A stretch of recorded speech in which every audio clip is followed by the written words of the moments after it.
Well, good morning, YouTube. AI on Crypto here, checking in as I told you guys I would. Ooh, it's early. 6 a.m. Got up 4:30. Make sure I did not miss my flight to NFT.NYC. I am on the way right now as you guys get ready for work.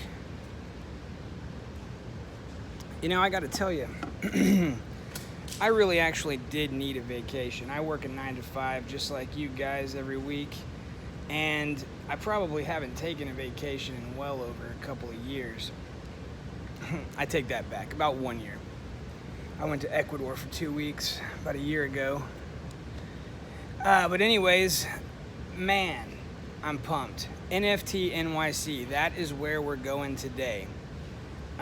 It's going to be in Times Square. Dude, everybody in the NFT space that matters is going to be there. I'm going to be like this little bitty small fry, but you know what? I got a ticket. I did my thing. I got my airfare. I'm staying at the hotel where the convention's going to be. It's going to be held at a hotel called the Edison Hotel. This is in the heart of Times Square. And you know what? I said, I'm going to make it easy on myself. I'm just going to stay at the Edison. So, man, am I looking forward to it, guys. Unfortunately, it's not a direct flight. We do got to stop over in Nashville, Tennessee, so it's going to add a couple of hours. I think I'm arriving at LaGuardia Airport at 1:55. Then I grab that bag, head to the hotel, and like I said, guys, the actual convention is at the hotel. Now, I think tonight there's going to be a really nice party hosted by Reach Blockchain Project. I got a lot of friends with the Conflux Network. It's a really great layer 1 blockchain, really big into NFTs and specifically enterprise NFTs. And I wouldn't be surprised if a lot of what we talk about at the convention over the next couple of days is the rise of enterprise NFTs. Because right now, we all know CryptoPunks, we all know Bored Ape Yacht Club, we all know NBA Top Shot and, the other collectible type NFTs. We also, as retail investors and blockchain enthusiasts, especially people that follow my channel, we love that play to earn blockchain gaming, right? So we're very familiar with those type of NFTs. Those are the ones we focus on because those are the ones we have access to. But more and more, we're going to start hearing about enterprise NFTs. And these are enterprise-focused blockchain services like Conflux, the Conflux Network, which will be creating NFTs as marketing tools for large Fortune 500 or even smaller, mid-sized, small businesses, you name it. In fact, in China, McDonald's recently had their 30th year anniversary of doing business in China, and the Conflux Network actually made limited edition one-time mint NFTs for that event. And I think you're going to start seeing more and more of that. So, as collectors and investors, we've been focusing on these 10,000 piece PFP projects, like I say, play to earn gaming. But I think what we're going to start seeing is the major companies start getting into this NFT space. And it all kicks off with events like NFT NYC, which is going to be happening this week. Now, I'm streaming on the phone. Where's the comments? Can I see my comments?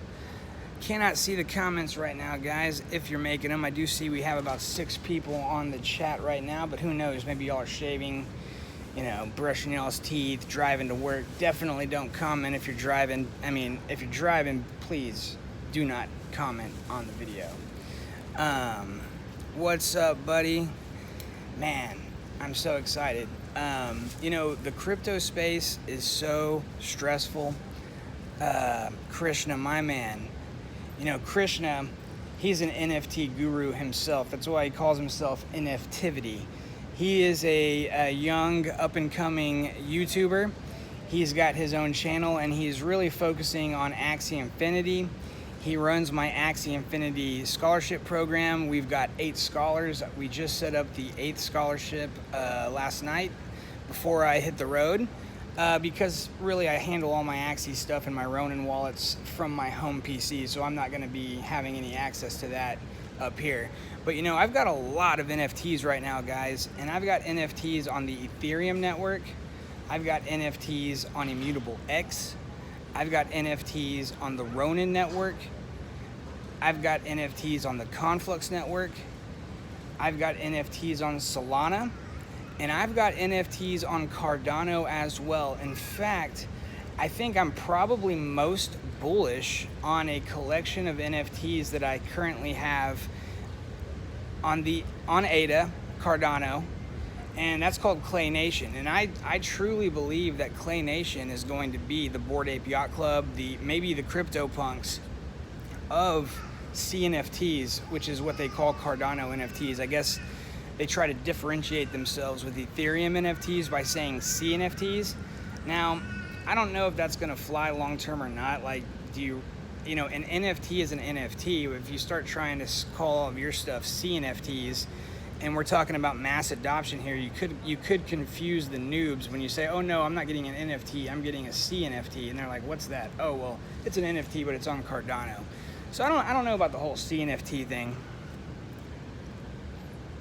in terms of calling it CNFT instead of just NFTs on Cardano, but I got to tell you guys, I've been buying more and more Cardano NFTs lately, and I just had an awesome mint. So I own 6 Clay Nation NFTs from the Clay Nation NFT collection on Cardano, and they just partnered with the world famous rock band Good Charlotte for an awesome Halloween drop. The only people that were allowed to participate in this Good Charlotte Clay Nation mint were those who already owned Clay Nation NFTs. So because I have 6, I was able to mint 6 of them. So you could say I had a mint pass to 6 of these Good Charlotte CNFTs, Good Charlotte Clay Nation CNFTs. Now, when you get mint passes on the Ethereum network, you do get excited because it is really great to get in early on some of these NFT projects. But golly, guys, the gas has been so crazy.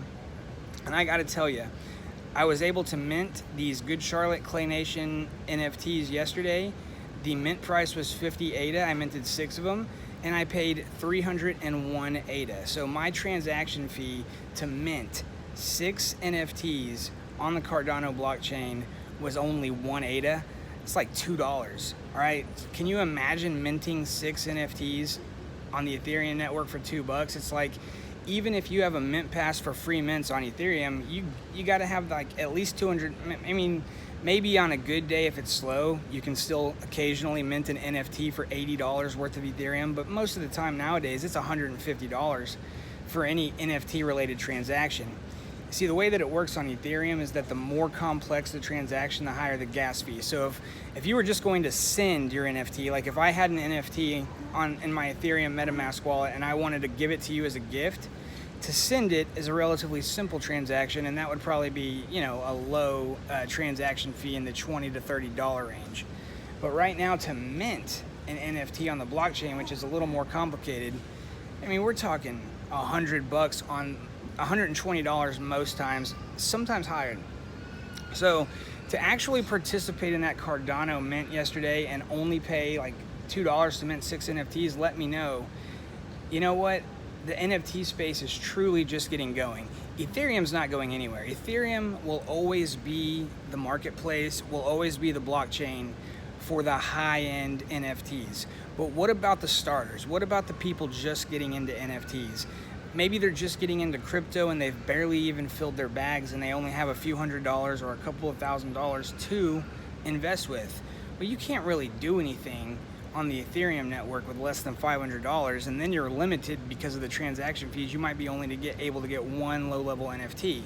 So if I'm starting out as a noob, I have $500 to $1,000 to invest, and I'm looking to get in the NFT space, I might be looking at Solana or Cardano simply because I can get more NFTs for my dollar. Now, if I have multiple thousand dollars, if I have 10,000 or more, yeah, I'm probably going to be looking at the Ethereum network. I mean, if I'm coming to the table with 20,000 or more, I'm probably going to want to get some of the blue chips, like a Bored Ape Yacht Club, if I can afford it, Cool Cat, or some of these other high-end NFTs that have kind of established themselves as long-term blue chip NFTs. Now, you've got this new trend in the NFT world built around this concept of derivatives. So what these new projects are doing is they're minting an NFT collection. I'll take an example. We'll say the mutant cats, right? So the cool cat NFT collection on the Ethereum network is what I would say is one of the top 5, maybe definitely top 10 NFT collections on the Ethereum network. And what's happened is these cats, they mint a token, I think it's called Milk, that has value. But this other NFT project called the Mutant Cats, they have created a vault, okay? And in this vault, they are buying NFTs from the Cool Cat collection. And then the people that own the Mutant Cats kind of have access to that vault and as a DAO. So these derivative NFT projects like Mutant Cats are built around buying these established blue chip NFTs. And it's just another way that the NFT landscape has changed. Another way that the NFT landscape is changing, it's going from the CryptoPunk era where you just bought the CryptoPunks and held it in your MetaMask wallet and, oh wow, look at this, I have this awesome NFT collectible, the CryptoPunk, super one of a kind, first of its kind. But now we are transitioning to the further development of the NFT marketplace and the metaverse, okay? So with the development of the metaverse, we're actually talking about these NFTs that could represent us as avatars in a digital virtual world. And that's what's really exciting. I mean, potentially we've all seen the recent advertisement from Mark Zuckerberg about how they're changing Facebook to Meta. Well, that is all kind of built around this concept of the metaverse. A lot of us in the NFT cryptocurrency space feel like he's trying to hijack it. We all know he's been trying to get into crypto for a while. He sees us calling the future the metaverse, and now he's going to try to call Facebook Meta. But whatever the case, this is the future we're moving towards. So now we are looking for our collectible NFTs to have more smart contract capability to be able to be represented in the metaverse so that they can represent us in there and that we can flex them as luxury items. Because when we look to why the NFTs have value, they have value for the same reason any collectible across time has held value. So if you're a multimillionaire, you have to do something with your money. One of the things that people do once they get to a certain level of wealth is collect things like art.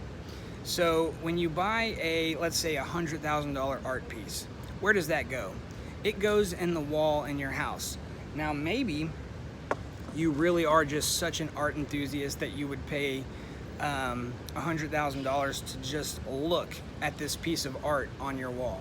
But more likely than that, you're buying it because you want people to see it. But living in your house, you only have a party, you only have guests so often. So you're only able to show off this art collection of yours on rare occasions. What NFTs allow you to do is to show them off at all times because they are all public. We hold our NFTs on a public wallet. We have NFTs as our profile pictures on social media sites like Twitter, Discord. And it's a lot easier for people to see the NFTs that we have. A lot of people, when they first hear about NFTs, they say, well, what do you do with that? What do you do with it? Well, you collect it and you show it off just like any other collectible. Baseball cards, comic book collection, any collectible that has ever had value, you own it to have status in that world. Well, actually, the way that the blockchain works as a public ledger, we are actually able to express and to show off these NFTs in ways that we can't do in the material world. Let's say a gaming ecosystem, like an upcoming video game that's being developed by Gala Games. It's kind of like a medieval fantasy-based video game built with a kind of a Minecraft style. It's a 3D world, massive multiplayer online game. and every single thing in that game is going to be player owned. And these player owned assets, like plots of land with building deeds on them, and the building deeds of course being things like armor shops, weapon shops, granaries, inns, cemeteries. These are all going to be ownable NFTs that the players are going to own, and then these NFTs are going to be able to interact with the video game and allow for players to take what they own and then walk around in that game. So we might be talking about a video game like Miranda's. It might get to the level where there is millions and millions of players, right? So you could be walking around surrounded by millions of players with maybe like a $50 avatar, but your avatar might be a $50,000 avatar that's super leveled up. You have very rare and expensive armor, weapons. Maybe you're riding a very rare decked out horse, and you're going to be walking around that metaverse at a clear head and shoulders above your counterparts, and it's going to be like wearing a Louis Vuitton purse in a mall if you're a chick, right? Like, it's our way of expressing value and expressing status in this new digital world. All right, guys, so when I first got here, the airport was very empty, but now a lot of people are coming. I don't want to push my luck. I'm going to throw this mask on. I don't want to do a live stream with the mask on. So guys, I will fire this thing up again when I lay over in Tennessee, and then of course when I get to the Edison Hotel, I'm going to fire this thing back up, and I'm going to, like, if you follow this channel for the next 4 days, it's going to be like you are at NFT.NYC. As much as I can, I'm going to bring the developments that are happening at this convention to you live, because I truly believe that a gathering like this is going to truly change the NFT ecosystem, because we're going to get some of the smartest NFT blockchain developers coming together. We're going to be hanging out, we're going to be talking. When you have that level of person, that level of people getting together for what's essentially a massive brainstorm session, you better believe there's going to be some stuff coming out of this. I wouldn't expect to see a nice bump.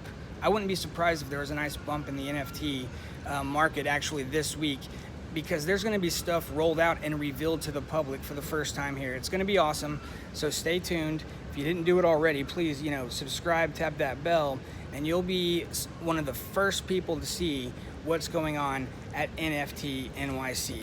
All right, guys, good morning, have a great day, be safe. We'll catch you in just a little.